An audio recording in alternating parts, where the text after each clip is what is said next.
ông đang đi bên em là người như thế nào?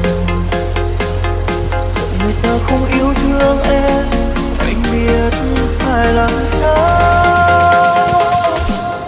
Nếu một ngày người em yêu vội vàng, em đừng cần những thứ cao xa. Nếu sau này họ sẽ đi vội vàng, anh vẫn chờ em dấu muôn màng. Biết em thương người ấy đã rất nhiều, anh hỏi lòng anh có bao nhiêu. Trái tim em giờ đã quen buồn chiều, xin đừng quên ta đã từng yêu.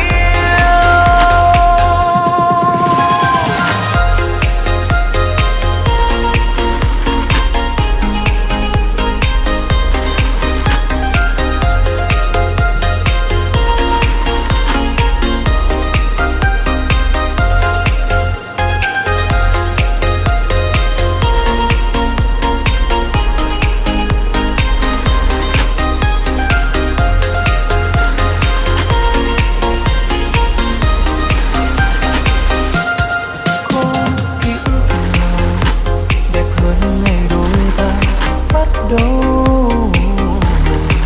Cô đơn đau nặng hơn ngày mình xa nhau.